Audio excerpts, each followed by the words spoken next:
మీరు ఒక్కటి కూడా పెంచకుండా ఒక్కటి కూడా పెట్టకుండా ఇందిరమ్మ అని చెప్పి పెట్టుకుంటారు. అన్నపూర్ణ అంటే కేసీఆర్ గారి కుటుంబం పేరా? మనం భోజనాన్ని అన్నపూర్ణమే అని చెప్తాం, అదే పేరుని మనం ఆ రోజు పెట్టుకున్నటువంటిది.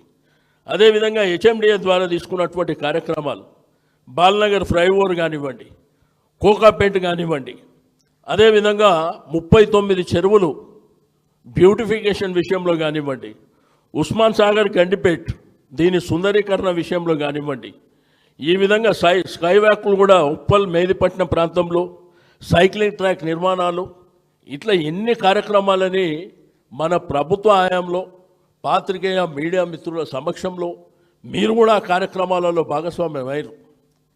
ఆ రోజు ఒక అద్భుతమైనటువంటి ఈ దేశానికి రెండో రాజధాని నగరమైనటువంటి హైదరాబాద్, ఒకప్పుడు బెంగళూరు కానివ్వండి, చెన్నై కానివ్వండి, ముంబై కానివ్వండి, మరి అన్ని బ్రహ్మాండంగా డెవలప్ అవుతూ ముందుకెళ్తుంటే దాంట్లో మనం హైదరాబాద్ నంబర్ 1గా ఉండాలని చెప్పి ఆ రోజు మనం కార్యక్రమాలను తీసుకోవడం జరిగింది. ఆయన ఏమంటాడంటే ఒక్క డెవలప్మెంట్ కూడా జరగలేక ఈయన వచ్చినాకనే చేస్తారంట. మరి 23 మాసాలు అవుతుంది. మేము కూడా నియోజకవర్గాలలో ఎమ్మెల్యేలుగా ఉన్నాం. చెప్తావా మా కాన్స్టిట్యున్సీలలో ఏం జరిగిందో చెప్తావా?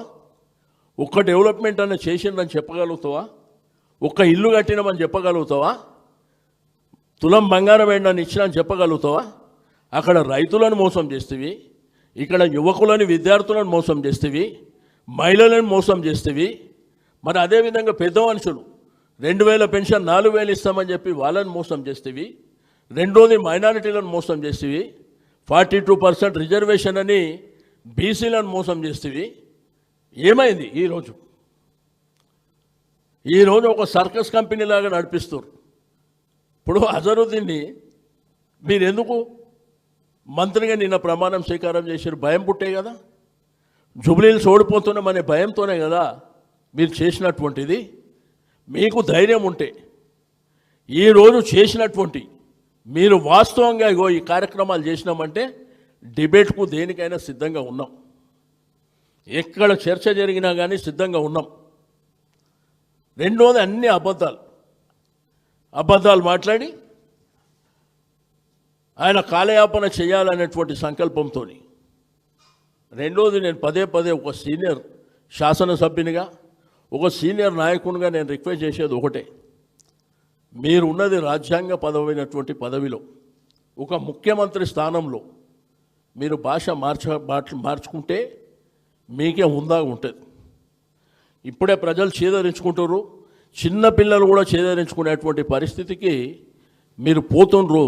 ఒకసారి దాన్ని పరిగణనలోకి తీసుకోవాలని చెప్పి నేను ఈ సందర్భంగా తెలియజేస్తూ ఉన్నాను.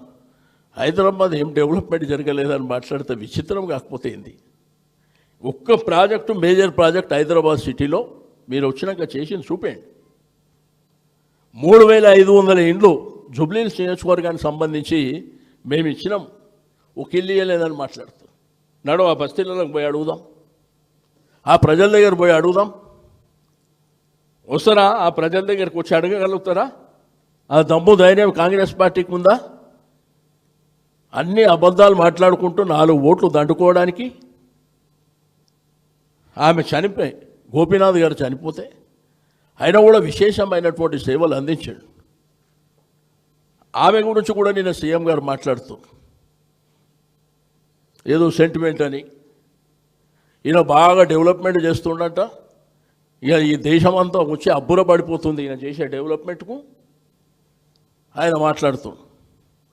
కాబట్టి ఒక్కసారి దీన్ని పరిగణలోకి తీసుకోవాలని చెప్పి ఈరోజు హైదరాబాద్ సిటీ డెవలప్మెంట్ మా ఆయంలో జరిగిందే తప్ప మీ ఆయంలో జరిగినటువంటిది మీకు నిజంగా చిత్తశుద్ధి ఉంటే నిరూపించండి ఎక్కడెక్కడ జరిగిందని. కంటోన్మెంట్ ఇప్పుడు మొన్న ఏం చెప్తుండే, కంటోన్మెంట్ బై ఎలక్షన్లో గెలిచినాం, 4000 కోట్ల అభివృద్ధి జరిగింది, అందుకే జుబ్లీహిల్స్ ప్రజలు ఆదరించాలన్నట్టు. చూపి ఎప్పుడు వస్తారో రండి, నన్ను తీసుకుపోయి చూపించండి. మీ పాత్రికేయ సమక్షంలో 4000 కోట్ల అభివృద్ధి కార్యక్రమాలు చేసినారని మీ మీడియా సమక్షంలో తీసుకుపోయి చూపిస్తే ఆడనే రాజీనామా చేస్తా. అన్నీ అబద్ధాల మాటలు, మోసపూరితమైనటువంటి మాటలు, పబ్బం గడుపుకునేటువంటి కార్యక్రమాలని ప్రజలు